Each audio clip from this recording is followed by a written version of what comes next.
¿Puede una mujer enseñar y puede una mujer predicar en la iglesia, en los cultos principales, día domingo, conglomerados de personas, sea por ejemplo ahora en Zoom o lo que sea? ¿Qué enseña la palabra del Señor? Quiero decir que la Biblia reivindica a la mujer como ningún otro libro de la historia. Señores, cuando la Biblia habla acerca de la mujer, habla en términos que ningún libro del tiempo en que se escribió la Biblia hablaba de esa manera. Decirle a un hombre que la mujer es coheredera juntamente con él de la gracia de la vida no era cualquier cosa. O sea, en medio de la cultura del primer siglo del cristianismo, donde la mujer todavía en algunas culturas es considerada como una propiedad del hombre, decirle a la mujer, no, Cristo vino a cambiar todo eso. Y ahora la mujer y el hombre tienen acceso a la gracia de Dios de la misma manera, sin ninguna distinción. Nadie tiene acceso a la gracia de Dios con privilegios en lo que tiene que ver con los términos de sexo o de género. La palabra de Dios todavía va más allá cuando Pablo declara y dice que no hay hombre ni mujer, sino que todos somos uno en Cristo. Eso no quiere decir, por supuesto, que él está borrando la diferencia de sexo o de género, sino que precisamente en cuanto a la funcionalidad dentro del cuerpo de Cristo, el Señor no nos trata distintivamente, sino que somos un cuerpo en Cristo y cada persona, sea hombre o mujer, disfruta de su posición y de su condición en el cuerpo sin que el Señor discrimine en cuanto a sexo se refiere o en cuanto a género. Eso va más allá todavía cuando encontramos que el Señor Jesucristo tuvo ministerios tremendamente inmersos en lo que tuvo que ver con la vida de mujeres. La Biblia nos dice que acompañaban a Jesús continuamente. Óigame bien, continuamente acompañaban a Jesús mujeres, así como los discípulos iban con Jesús a diferentes ministerios.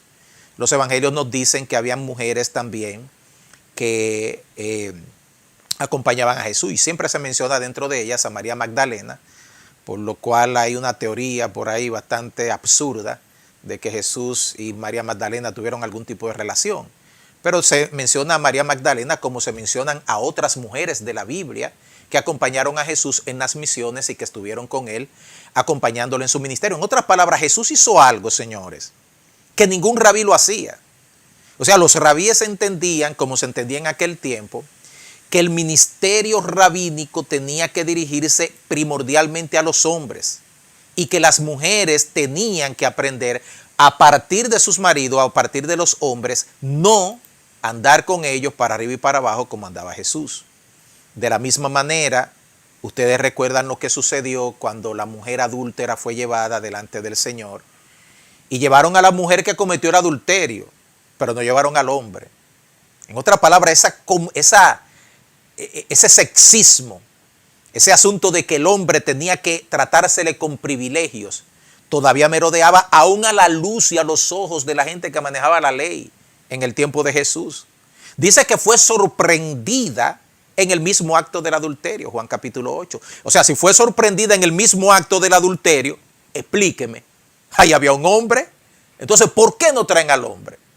Algunos argumentan que fue que el hombre se mandó corriendo y se desapareció, pero de eso no hay pruebas en la Escritura, pero sí nosotros podríamos aducir que al hombre no lo trajeron porque sencillamente a la mujer se le trataba con mayor dureza cuando se trataba del adulterio. Y por supuesto nosotros vemos a Jesús vindicando a esta mujer delante de todos aquellos hombres y posiblemente algunas mujeres que habían por ahí, diciendo y señalando: si alguno de ustedes está libre de pecado.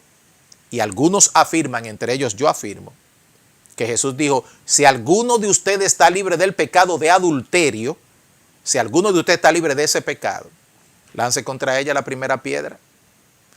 Y yo creo que Jesús enseñó claramente que el adulterio no era un asunto de cometerlo en el acto del contacto con un hombre o una mujer, sino en el acto de que desde la misma mente y el corazón se podía hacer. O sea, que desde ahí, señores, nosotros vemos cómo Dios permite que la mujer sea vindicada. Pero hay que ir más lejos para llegar al registro bíblico, y en el registro bíblico nosotros encontramos ejemplos de la participación de la mujer dentro de lo que eran los ministerios en la iglesia. Por ejemplo, el libro de Primera de Corintios, capítulo 11, versículo 5, nos dice que cualquier mujer que ora o profetiza, y esto es Pablo dando una directriz en el libro de Primera de Corintios en cuanto a cómo se debían hacer las cosas en el culto. En otras palabras, cuando el apóstol Pablo habla de que hay mujeres que oran o profetizan, esto no es un asunto ideológico, de una ilustración, no, no, no. La mujer que ore o profetice, dice Pablo, tiene que tener señal de autoridad.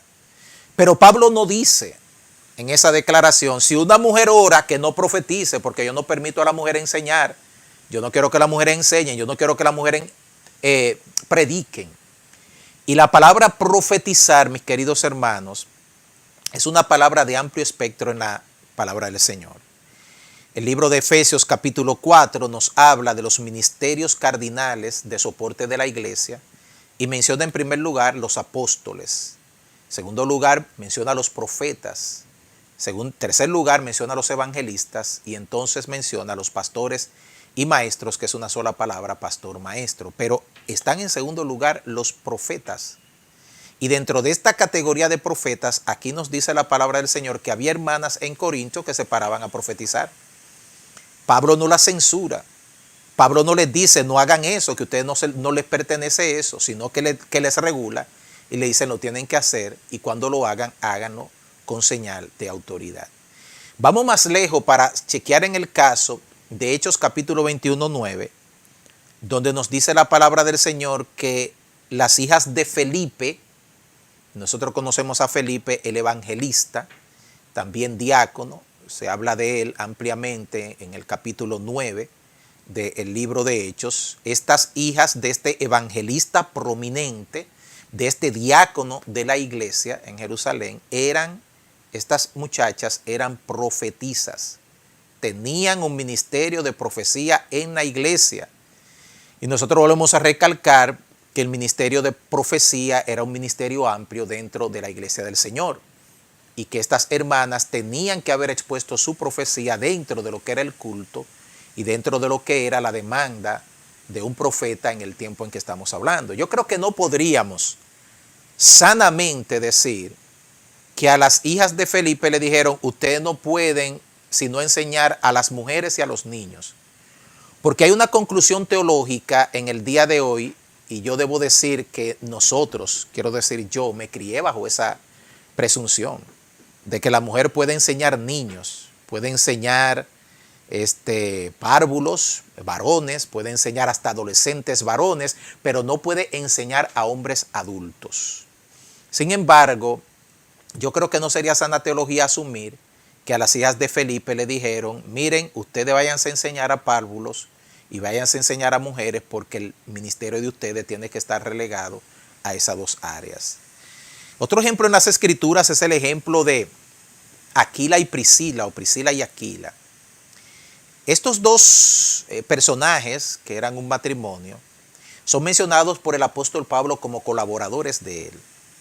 Es interesante que cuando se habla de una iglesia, no se nombra a Aquila, que era el hombre, sino que se habla de Priscila. Y Pablo dice, saluden a Priscila y a la iglesia que está en su casa. En otras palabras, había una iglesia en la casa de Priscila y Aquila, y esta mujer era reconocida como una de las líderes de esa iglesia. Tanto es así que dice Hechos capítulo 18, verso 26, que cuando Apolos comienza a predicar el evangelio, y Apolos fue un tremendo evangelista, un hombre que tenía un verbo, un hombre que tenía una elocuencia tremenda, pero que no manejaba bien la palabra del Señor. Nos dice la palabra que Priscila y Aquila, los dos, tomaron a Apolos y lo instruyeron mejor en los caminos del Señor. ¿Por qué se mencionan a los dos y no se menciona solamente a Aquila como tomando parte en la educación teológica o en el discipulado que requería Apolos? Bueno, nosotros concluimos que porque Priscila enseñó a Apolos, porque Priscila fue parte de este equipo de dos que instruyeron a Apolos en los caminos del Señor.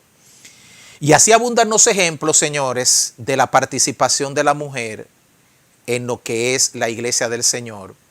Y nosotros sabemos, y yo entiendo, y mire, yo vengo de una iglesia de una denominación en mi país, República Dominicana, donde los misioneros que nos educaron, nos enseñaron la palabra, fueron gente consagrada a Dios a lo sumo, eran santos varones de Dios.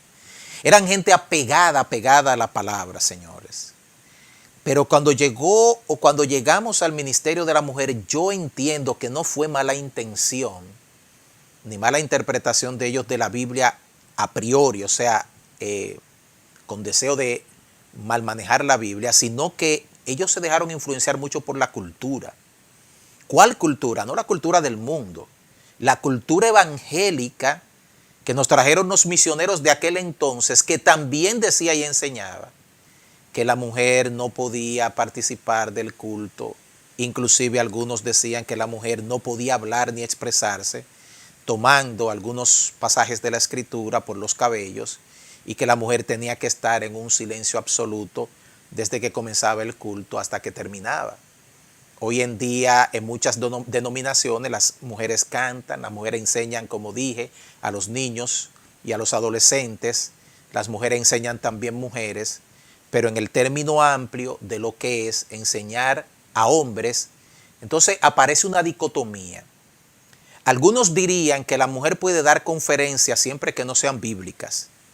En otras palabras, enseñar de cuestiones que tengan que ver, por ejemplo, con su profesión. Si una mujer es psicóloga, puede venir a mi iglesia y dar una conferencia de psicología y que hayan hombres adultos presentes. También se diría que la mujer podría enseñar algunas cosas que tienen que ver con la palabra de Dios, pero no de manera particular participar en la congregación del culto principal de la iglesia, sino en algunos cultos aleatorios. Por ejemplo, una célula, vamos a decir que una célula, una hermana puede emitir un comentario sobre un versículo bíblico, sobre algún considerando, puede expresarse y enseñar sobre lo que ella ha aprendido de la Biblia, pero no de manera extensa en otros lugares. Hay dos versículos, dos pasajes de escritura, hermanos, que yo le invito a que ustedes lo busquen conmigo si tienen sus Biblias con ustedes. Son Primera de Corintios, capítulo 14, versículos 33 y 35, y Primera de Timoteo 2, 11 al 15. Yo espero que el tiempo me dé para lo que voy a comentar y voy a compartir, pero otra vez reitero que estoy invitándole a todos a que acompañen a mí y al doctor Dunker en lo que vamos a hacer y vamos a presentar el día de mañana a la 1 de la tarde en el programa del doctor Dunker, Biblia Abierta. Mire lo que dice este texto. Como en todas las iglesias de los santos, 1 Corintios 14, 33 a 35, vuestras mujeres callen en las congregaciones, porque no les es permitido hablar, sino que estén sujetas como también la ley lo dice. Y si quieren aprender algo, pregunten en casa a sus maridos, porque es indecoroso que una mujer hable en la congregación. ¿A qué se refiere el apóstol Pablo? La interpretación de curso de muchas denominaciones y grupos es que el apóstol San Pablo está diciéndole a las mujeres que no pueden ejercer ministerio de enseñanza en la iglesia dirigido a los hombres. O sea, que los hombres son los que dirigen la enseñanza cardinalmente y que la mujer tiene que aprender en silencio, tiene que experimentar decoro, etcétera, etcétera. O sea, es eso lo que enseña 1 Corintios capítulo 14, versos 33 y 35. Una interpretación correcta de este pasaje, hermano, lo que nos enseña es que el apóstol Pablo estaba tratando de corregir una condición de desorden dentro de la iglesia. Y por eso inclusive en el versículo final de este pasaje, él habla precisamente de eso, de hágase todo decentemente y en orden. Porque la iglesia de Corintio se había desbordado en cuanto a lo que tenía que ver con exhibir desórdenes en todo. Hermano, en el hablar en lenguas, en la profecía, en el orden del culto y hasta en manejar los pecados de la iglesia. Y esto también era parte de eso.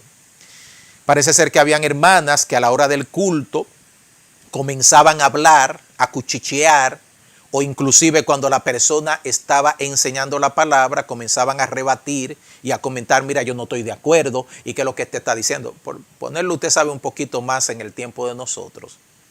Y yo entiendo y entendemos que es a este hablar al que se refiere el apóstol Pablo cuando dice vuestras mujeres callen en las congregaciones, dejen ese desorden, dejen ese cuchicheo, dejen ese hablar en medio de la congregación.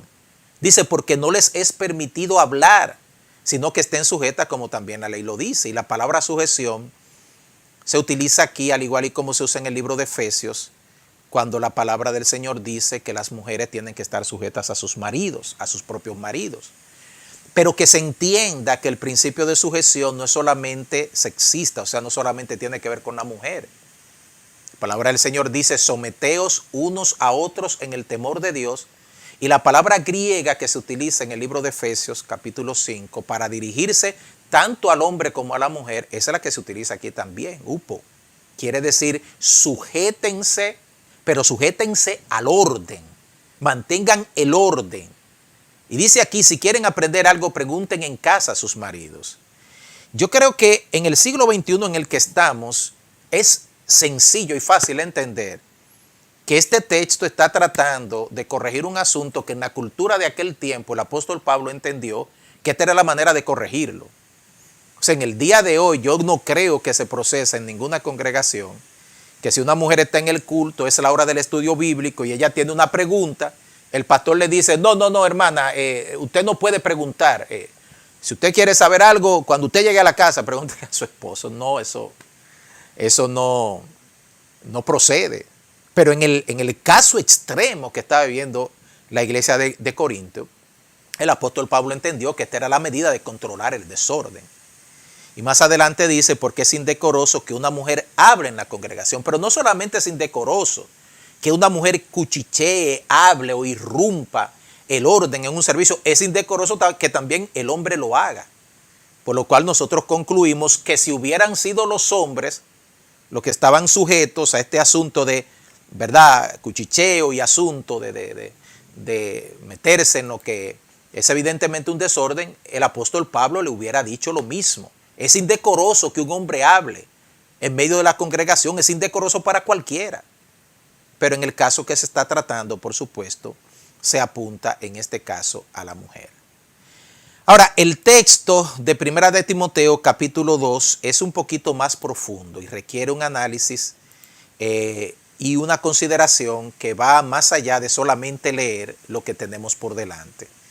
Yo he tenido que recurrir a herramientas como son las herramientas del griego, o sea, de estudiar la palabra de Dios en su contexto original, para poder llegar a una conclusión que sea de acuerdo a la palabra del Señor.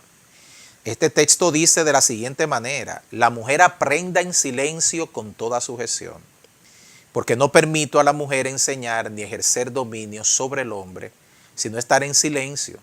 Porque Adán fue formado primero, después Eva, y Adán no fue engañado, sino que la mujer, siendo engañada, incurrió en transgresión. Pero se salvará engendrando hijos si permaneciere en fe, amor y santificación con modestia. El tiempo se me ha ido prácticamente, pero yo le voy a pedir que me regalen unos 5 a 10 minutos para tratar de ir por lo menos por este versículo. Y reitero, mañana a la 1 de la tarde, tendré una conferencia con el doctor Dunker, que le ha dado seguimiento a este tema, y otros siervos de Dios en cuanto al tema del ministerio de la mujer en la iglesia. No se lo pierda. Yo espero que usted pueda estar por ahí. Primero veamos la primera parte. Dice, la mujer aprenda en silencio con toda sujeción. Esta parece ser una declaración determinante para toda mujer que va a una iglesia. Inclusive algunas denominaciones y sectas utilizan esto para decir que la mujer no debe emitir ningún sonido, no debe hablar nada, no debe expresarse, silencio absoluto dentro de la congregación.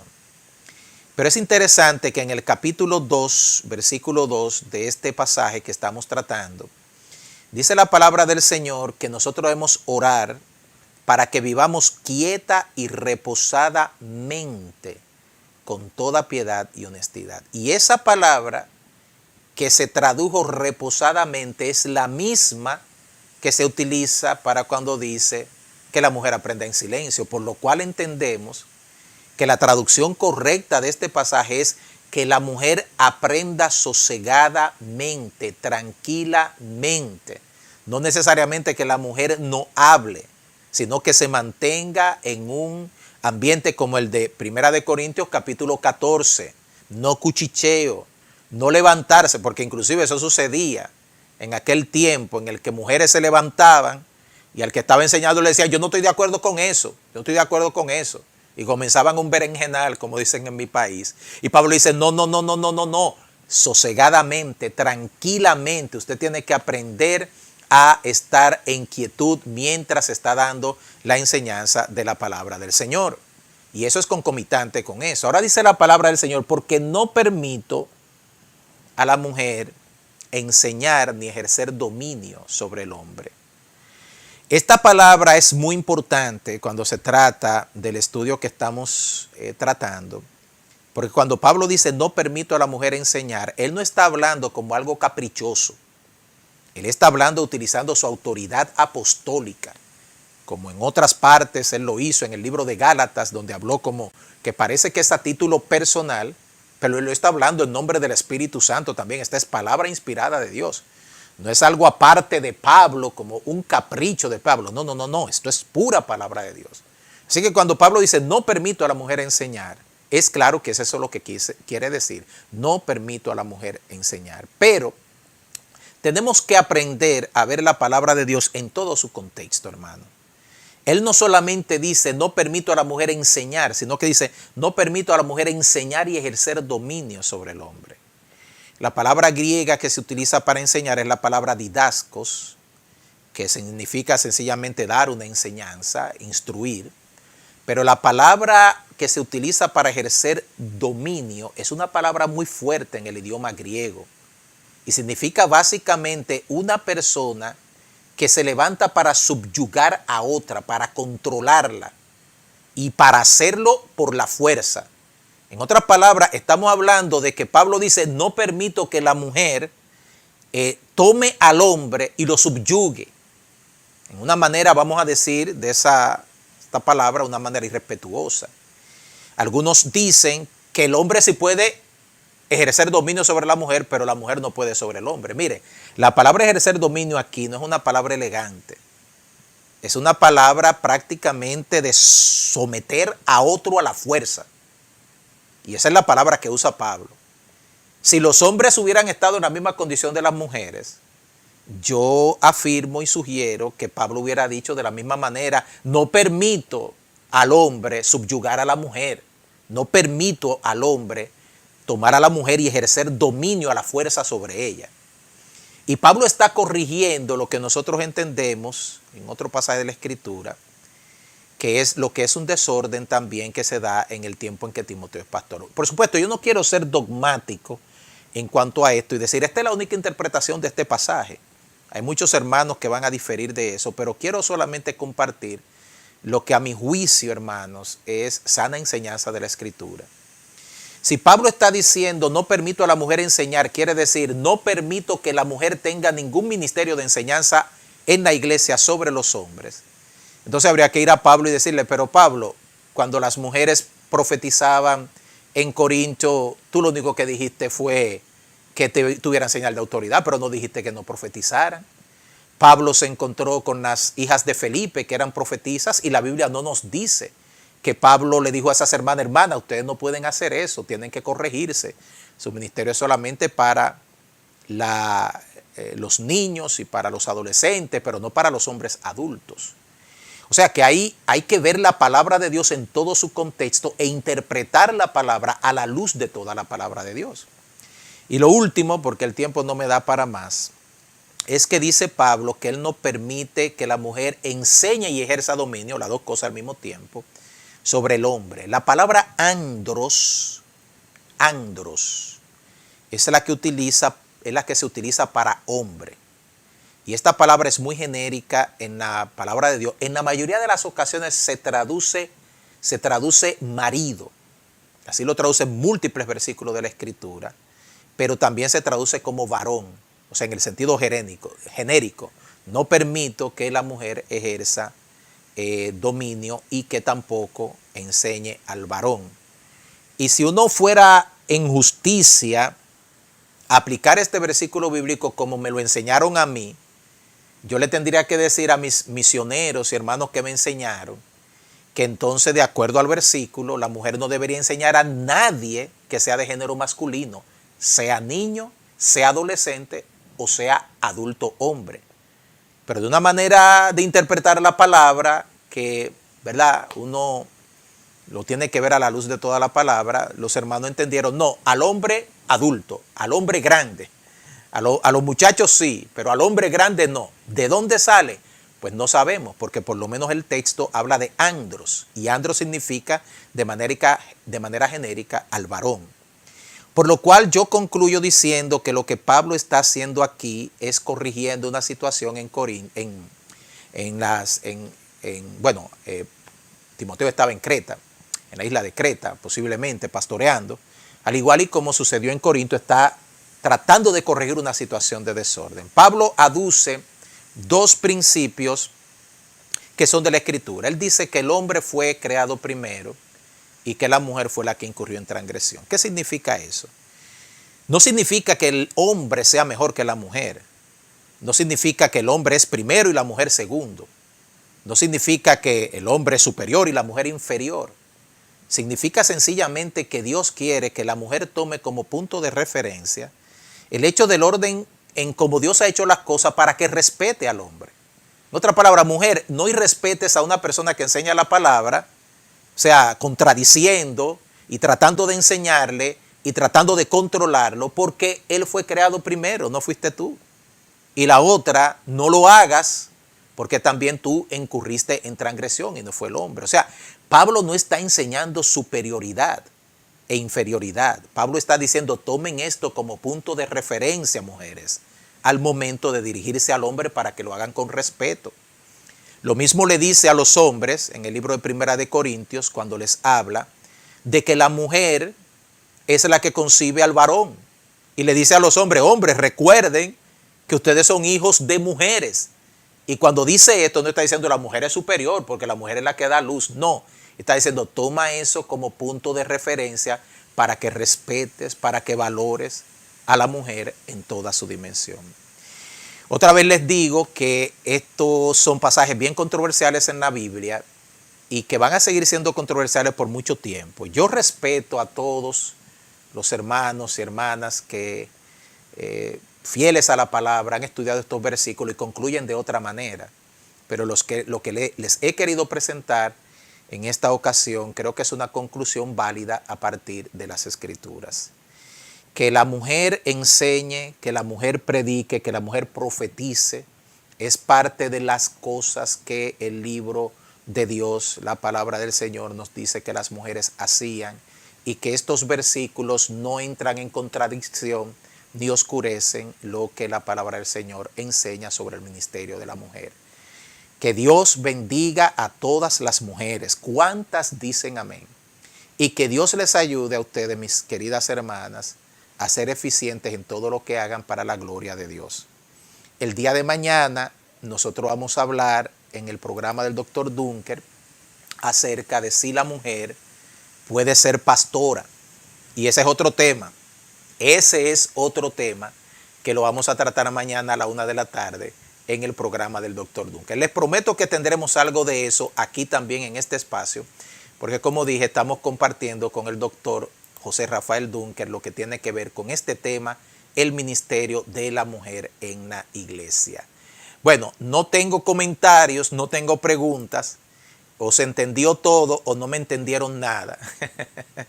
No, yo creo que se entendió todo. Yo creo que mucha gente está en atención y yo creo que muchos de nosotros estamos precisamente analizando lo que se ha presentado para llegar a nuestras propias conclusiones que siempre tienen que ser, amados, a partir de la Escritura. Y aunque otras personas difieran de nosotros con respeto y con amor, nosotros estaremos siempre dispuestos a presentar nuestras posiciones y saber que siempre hay un margen de que las cosas pueden irse de un lado o de otro. Hay una posición muy fuerte de hermanos que aman la palabra del Señor en torno a que no, de ninguna manera. La mujer no debe enseñar, no debe participar enseñando, sobre todo al culto amplio, donde están todos congregados. Sí, a los niños sí, a los adolescentes sí. Puede escribir libros, puede dar conferencias que no sean directamente de la palabra y enseñar en esas áreas. No sé cómo se concluye que didascos, el término griego que es enseñanza, no debe enseñar la Biblia o no debe enseñar la palabra, porque si se aplicara de manera amplia, entonces digo también debería aplicarse a todo. Pero hay una sectorización de lo que es el ministerio de la mujer en la enseñanza, y mucho de eso tiene que ver con mucha influencia cultural que tenemos que refinar a partir del conocimiento de la palabra del Señor. ¿Cuántas dicen amén? Amén, bendito sea el Señor.